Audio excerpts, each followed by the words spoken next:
Transfer $5,000 to your brother right now, or get out of my sight. That was the first thing my father said to me after the appetizers were cleared. He didn't ask how I was. He didn't ask about my life. He just pointed a shaking finger at my phone sitting on the white tablecloth and delivered his ultimatum. You're single, you have no kids, and you're hoarding money like a dragon, he spat, his voice loud enough to turn heads at the tables nearby. Your brother has a family to feed. He has vision. You just sit at a desk, so stop being a selfish little brat and pay his debt, or you're not welcome at this table. I looked at my brother, Caleb. He was sitting across from me, wearing a suit that was too shiny and a watch that was too big. He was smirking, swirling a glass of vintage Cabernet that I knew he couldn't afford. He looked like the cat who had just eaten the canary. My father thought he was bullying his secretary daughter into submission. He thought I would crumble, cry, and wire the money just to keep the peace. He didn't know that the general manager standing 10 feet away was watching me, waiting for a single nod to escort them out. And he definitely didn't know that the reason I wasn't panicked about the $5,000 demand was because I make that amount in interest while I sleep. To understand why my father felt comfortable demanding $5,000 over turkey and stuffing, you have to understand the Vance family dynamic. In my family, there are two roles: the protagonist and the NPC, the non-player character. My brother, Caleb, is the protagonist, the golden child. From the day he was born, he was treated like the second coming of Steve Jobs. Every participation trophy was framed. Every C- on a report card was blamed on jealous teachers.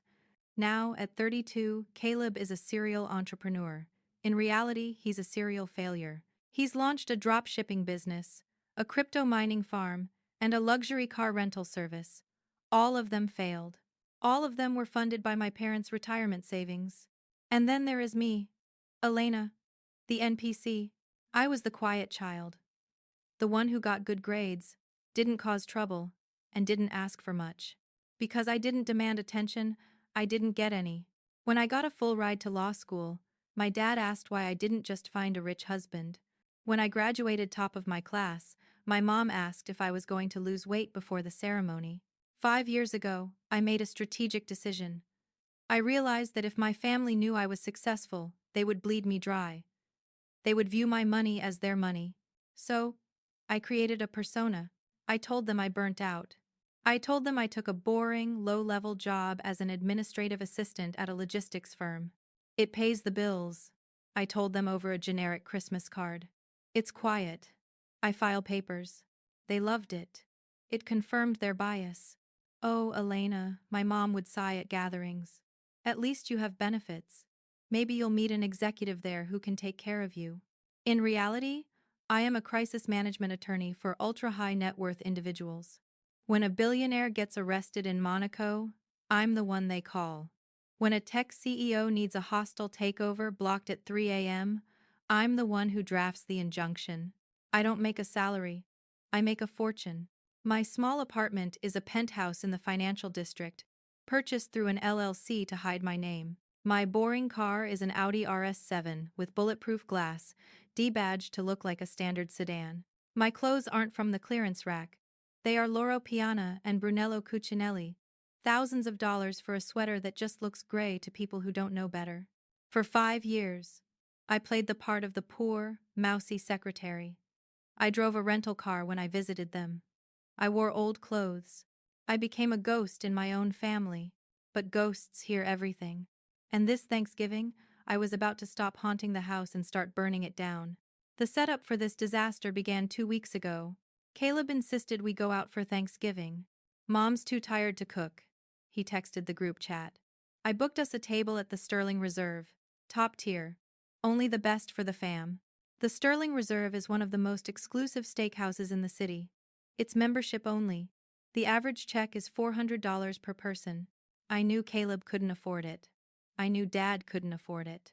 Which meant they assumed I had saved up my secretary pennies. Or Dad was planning to put it on a credit card he would never pay off. I walked into the restaurant wearing a black cashmere turtleneck and black trousers. Simple, elegant. My mother, Linda, was waiting in the lobby wearing a dress covered in sequins that shed everywhere. "Elena!" she shrieked, pulling me into a hug that smelled of cheap hairspray. You made it! Oh, is this what you're wearing? She pulled back, pinching the fabric of my $2,000 sweater. It looks a bit pilled. Are you struggling, honey? Do you need me to go through my closet for you? I'm fine, Mom. It's comfortable. We were led to our table, a prime spot near the fireplace. Caleb was already seated, man-spreading in the leather booth. Sup, Elle, he said, not standing up. Nice of you to join the big leagues. This place is sick, right? I know the owner. Pulled some strings. Generous. I sat down, placing my napkin on my lap. You know the owner? Yeah, close personal friend. We go way back. I took a sip of water to hide my smile. The owner is a holding company, and I am the majority shareholder of that holding company. Caleb didn't know the owner. Caleb was lying, as usual. The dinner was a masterclass in gluttony. Caleb ordered the seafood tower, the tomahawk ribeye, the truffle mac and cheese. He ordered a bottle of Camus without asking the price. Put it on the family tab, he announced, winking at Dad. Dad was puffing his chest out, acting the patriarch. So, Elena, Dad said, slicing into his steak. Caleb tells me he's on the verge of a breakthrough. A new e-commerce platform. That's right, Caleb said, talking with his mouth full. It's going to disrupt the supply chain. AI-driven, blockchain integrated. Buzzwords. Empty noise. That sounds ambitious, I said. It's not just ambitious, it's necessary, Dad snapped. Unlike your job. What is it you do again? Answer phones? Schedule meetings for people who actually matter? I handle paperwork, I said calmly. Paperwork. Mom sighed. Well, someone has to do it. It's a shame, really. You were so bright in high school. I always thought you'd marry a doctor. I'm happy, Mom. You're alone, Caleb interjected. You go home to an empty apartment. You eat microwave meals. That's not happy, Elle. That's sad. But hey, at least you have low expenses, right? You barely spend a dime. And there it was. The pivot. My father wiped his mouth. He set his fork down with a deliberate clink. That brings me to the point of this dinner, Dad said. The jovial atmosphere vanished. His face became serious, almost threatening. Caleb's business needs a bridge loan, just a small injection of capital to secure the inventory. Okay, I said. So he should go to a bank. Banks don't understand vision, Caleb shouted, slamming his hand on the table. They want collateral. They want revenue history. They're dinosaurs. We're keeping this in the family, Dad said. I've put in 10,000. Mom put in 5. We're tapped out. He leaned forward. We need 5,000 from you, Elena. I stared at him. You want me to give Caleb $5,000? Dad, you think I'm a secretary. Where do you think I have $5,000 lying around? You hoard it, Dad accused. You don't buy clothes. You don't travel. You don't have kids. You've been working for 5 years. I know you have savings, probably sitting in a low-yield savings account doing nothing. It's selfish. Selfish? I repeated. Yes, selfish. Mom chimed in. Your brother is trying to build a legacy for this family, and you're just sitting on your money like a miser. It's disgusting, Elena. A woman without children should be supporting her family, not buying whatever it is you buy. I'm not giving him the money, I said. My voice was quiet, but it cut through the noise. That's when Dad lost it. He turned purple. The veins in his neck bulged. Transfer $5,000 to your brother right now, or get out of my sight. He stood up, looming over me. You ungrateful little leech. We raised you, we fed you, and now you think you're better than us? You think you can just say no? You are nothing without this family. You are a lonely, bitter woman with a dead-end job. Do your duty. Pay your brother.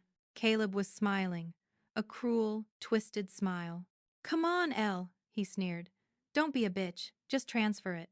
Zelle works. I looked around the restaurant. People were staring. A couple at the next table looked horrified. My father didn't care. He felt justified. He felt righteous. I took a deep breath. I felt the cold, hard steel of my resolve lock into place. You want me to leave? I asked. If you aren't paying, yes, Dad spat. Get out. You're ruining the vibe. Okay, I said. I stood up slowly. I picked up my clutch. I'll go, I said. Wait, Dad barked. Leave your card. I paused. Excuse me? The bill. Dad gestured to the table covered in half-eaten lobster and empty wine bottles. You're not walking out on the bill. You ruined Thanksgiving. The least you can do is pay for the meal. Consider it a penalty for your attitude. Yeah, Caleb laughed. This is easily a grand. Pay up, sis. I looked at them. Really looked at them. I saw the greed, the entitlement, the absolute lack of love. No, I said. Dad looked like he was going to strike me. He raised his hand, pointing at the kitchen. Manager! Hey, manager! He waved frantically at a man in a sharp navy suit standing near the entrance. It was Henri, the general manager. I had hired Henri 3 years ago. I personally approved his salary package. Henri walked over immediately, his face a mask of professional concern. 2 large security guards trailed behind him, sensing the tension. Yes, sir? Henri asked, stopping at our table. This woman, Dad pointed a shaking finger at me. She's trying to dine and dash. She's refusing to pay her share. She's causing a disturbance. I want you to take her card and then throw her out. Henri looked at my father. Then he looked at Caleb. Finally, he turned his gaze to me. His posture changed instantly. He straightened his back. He bowed his head slightly, a gesture of deference that you only give to royalty or bosses. Good evening, Miss Vance, Henri said softly. Is there a problem with the service? My father scoffed. Miss Vance? Why are you being so polite to her? She's a secretary. I'm the customer. I'm telling you to charge her. Henri turned back to my father. His eyes were cold as ice. Sir, Henri said, his voice dropping to a dangerous whisper. I suggest you lower your voice. You are speaking to the owner. The silence that followed was heavy. It was physical. My father's mouth hung open. The what? The owner, Henri repeated. Miss Elena Vance owns the Andromeda Hospitality Group. She owns this restaurant. She owns the building we are standing in. She owns the parking lot you parked your leased BMW in. Caleb dropped his wine glass. It shattered on the table, splashing red wine all over his white shirt. Nobody moved to clean it up. That's a lie, Mom whispered. Elena, you file papers. I do, I said, finally breaking my silence. My voice was calm, surgical. I file legal papers. Mergers and acquisitions. Asset protections. I don't make $40,000 a year, Dad. I make that in a week. I looked at Caleb. He was pale, the color draining from his face as he stared at me with terror. You have money? He stammered. You have 5,000? I have 5 million, Caleb, I said. Actually, more, but that's not the point. I turned to Henri. Henri, split the check. Of course, Miss Vance. How shall I divide it? I had a sparkling water and a side salad, I said. Charge me for that. The rest. Junterly propers. I gestured to the carnage on the table. The lobster shells, the wagyu bones, the spilled wine, belongs to these guests.